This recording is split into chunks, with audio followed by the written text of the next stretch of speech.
Hello दोस्तों, हमने जो श्रृंखला शुरू करी थी राशियों की कि 2025 में सभी राशियों के लिए कैसा रहेगा साल। तो अब हम आप पहुँचे हैं कुंभ राशि पर। मैं हूँ टैरो किंग प्रवीण सिंह। मेरे चैनल पर आपका बहुत बहुत स्वागत है। दोस्तों, आपका एक सब्सक्राइब करना और लाइक करना मेरे लिए बहुत मायने रखता है।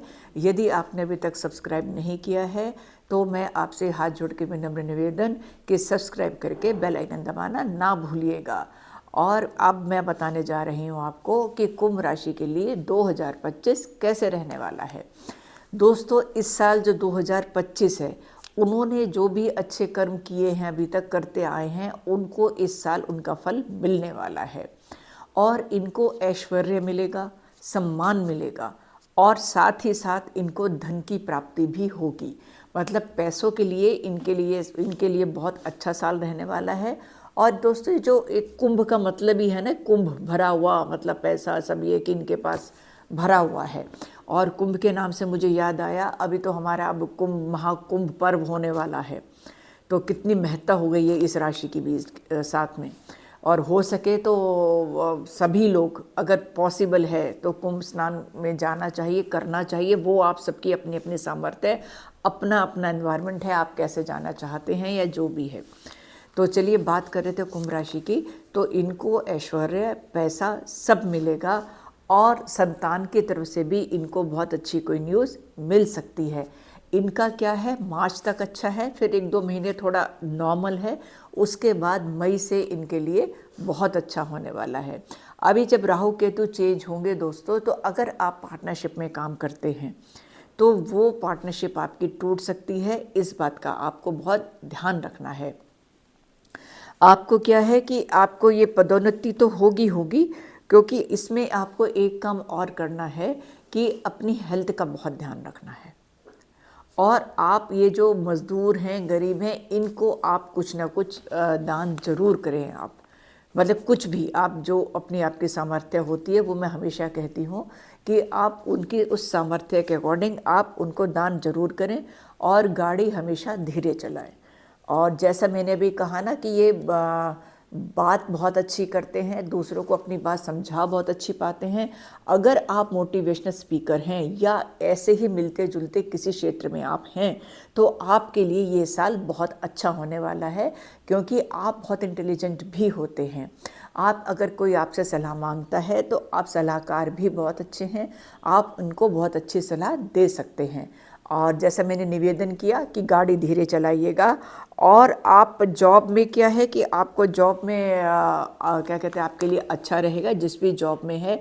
लेकिन यहाँ पे मैं एक बात कहूँगी कि जॉब में जो आपके ऑफिस है या आपके बॉस हैं या आपका कोई बिजनेस है, उसमें व्यर्थ के लड़ाई झगड़े से आपको बचना होगा।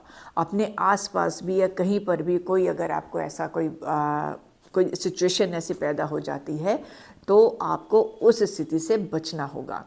आपको सबसे ज़्यादा क्या, महादेव की आराधना करनी है। महादेव से आप शिवलिंग पे जाके जाइए, मंदिर जाइए, जल चढ़ाइए और महादेव के मंत्र का जाप करिए, जो आपको मतलब बहुत आसान है, सभी लोग कर सकते हैं, इसमें ज़्यादा समय भी नहीं लगता है। और हो सके तो पीपल के नीचे भी आप एक दिया जला सकते हैं। तो अभी तक मैंने सारी बात आपको ये बता दी है। और इसमें जैसे कि मैंने कहा कि आप अगर संभव हो, आप ही आपके लिए तो कह ही रही हूँ, क्योंकि आपकी तो है ही कुंभ राशि। और भी सब जो है, मैंने जैसा कि आपसे कहा कि कुंभ में स्नान के लिए अगर हम कुंभ में नहीं भी स्नान कर पा रहे हैं, तो उन दिनों हम जैसे आसपास कहीं ऐसा जा सकते हैं गंगा जी, तो वहाँ हम उसको प्रार्थना करके वहाँ स्नान भी कर सकते हैं, क्योंकि हर आदमी कुंभ में नहीं पहुँच सकता है। तो ये सारे मेन आपके पॉइंट थे। आपकी जॉब में आपको ध्यान रखना है, व्यर्थ का लड़ाई झगड़ा नहीं करना है, धन लाभ आपको होगा, हेल्थ आपकी ध्यान रखनी है। राहु केतु जब चेंज होंगे, आपको ध्यान रखना है कि आपकी पार्टनरशिप टूट सकती है। और अगर आप मोटिवेशन किसी भी ऐसे काम आप करते हैं, तो वो आपके लिए बहुत अच्छा है। किसी को भी सलाह देते हैं, वो आप अच्छी सलाह देते हैं, लेकिन वो भी आप देख के दीजिएगा कि सलाह सामने वाला कौन है, आप किसको कैसी सलाह दे रहे हैं। महादेव की आपको पूजा करनी है, पीपल के नीचे आपको दिया जलाना है।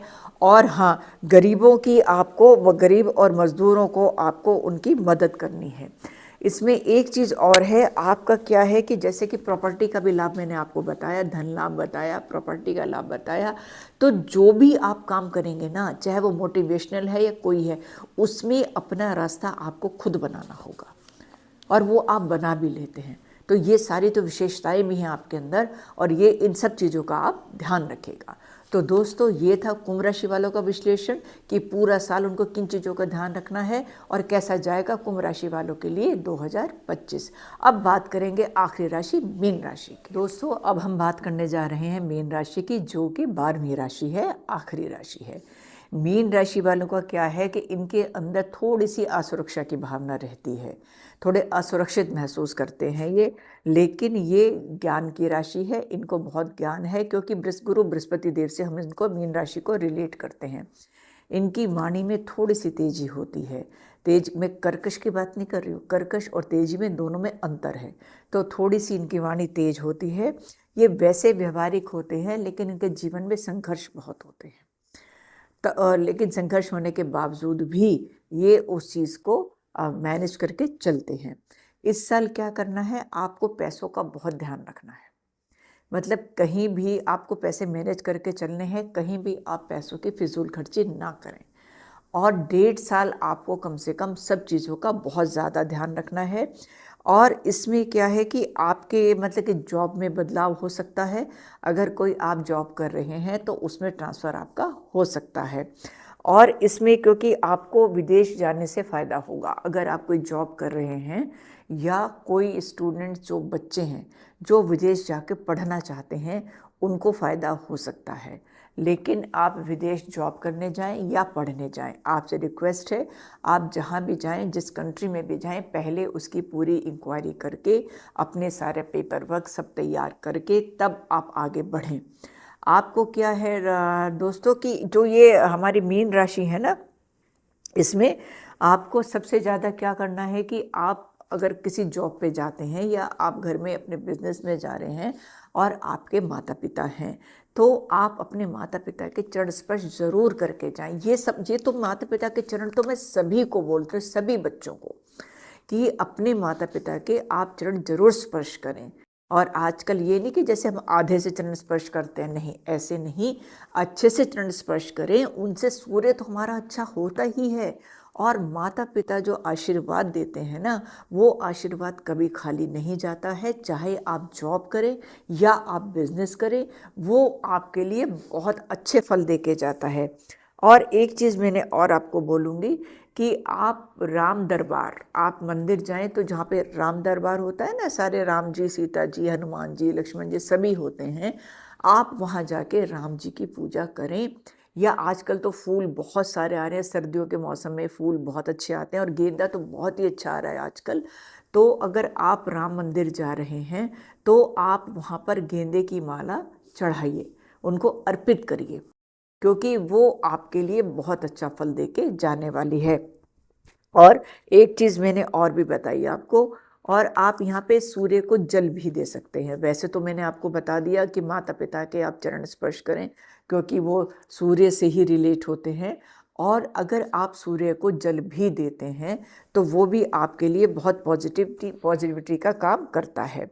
और मैंने जैसे कि पहले भी आपको कहा कि अगर आप जो भी पैसा कमा रहे हैं, मतलब उसका एक बजट बना लीजिए, या आप जैसा मैंने कहा विदेश भी जाएंगे या आपका जॉब में भी ट्रांसफ़र होगा तो आपका पैसा वहाँ खर्च हो सकता है, लेकिन आप पैसा जहाँ पे जायज़ है वहाँ खर्च करिए और फिजूल खर्ची से बचिएगा आप। और अपनी तबीयत का आपको बहुत ध्यान रखना है मीन राशि वालों। बाकी ये जो साल है इसमें बहुत ज़्यादा कुछ ऐसा नहीं है, आपके लिए अच्छा है, सब आराम से निकलेगा आपका साल, क्योंकि संघर्ष जो हमारे जीवन में है, जो आपके जीवन में थोड़े ज़्यादा हैं, और सभी राशियों में थोड़े से संघर्ष सभी की ज़िंदगी में होते हैं, हम उन संघर्षों से भी पार लगा जाते हैं अगर हम अपने कर्म अच्छे रखते हैं। मैं हमेशा कहती हूँ कि अगर हमारे कर्म अच्छे हैं और हमारे कुछ ग्रह खराब भी हैं, तो जो हम अच्छे कर्म करते हैं वो उन ग्रहों के प्रभाव को खत्म कर देते हैं या काफ़ी हद तक कम कर देते हैं।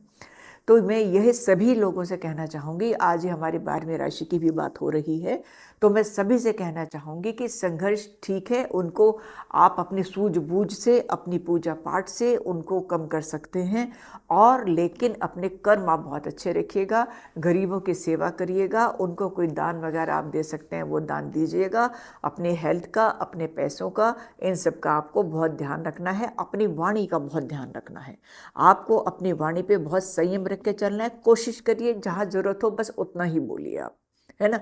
मैं तो ये भी कहती हूँ कि जब आदमी बहुत परेशान है या बहुत अकेला या बहुत कुछ ऐसा उसको समझ नहीं आता, तो वो मौन हो जाए। मौन से मेरा मतलब कुछ टाइम वो अपनी मौन साधना करे, तो वो उसके लिए, वो ईश्वर से तो जुड़ेगा ही, लेकिन उसके लिए भी बहुत अच्छा होगा। तो उम्मीद करती हूँ दोस्तों आपको ये 12 राशियों का विश्लेषण बहुत अच्छा लगा होगा, और आपको नए साल की बहुत बहुत शुभकामनाएं। ये नया साल 2025 आपके लिए बहुत शुभ हो, आप सबके लिए, आपके हेल्थ, आपके पैसा, सबके लिए बहुत अच्छा हो, ईश्वर की कृपा आप सबको बहुत मिले। इन्हीं शुभकामनाओं के साथ मैं आज्ञा लेती हूँ आपसे। आप स्वस्थ रहिए, खुश रहिए। मिलती हूँ आपसे एक नए टॉपिक के साथ। आज्ञा दीजिए। नमस्ते।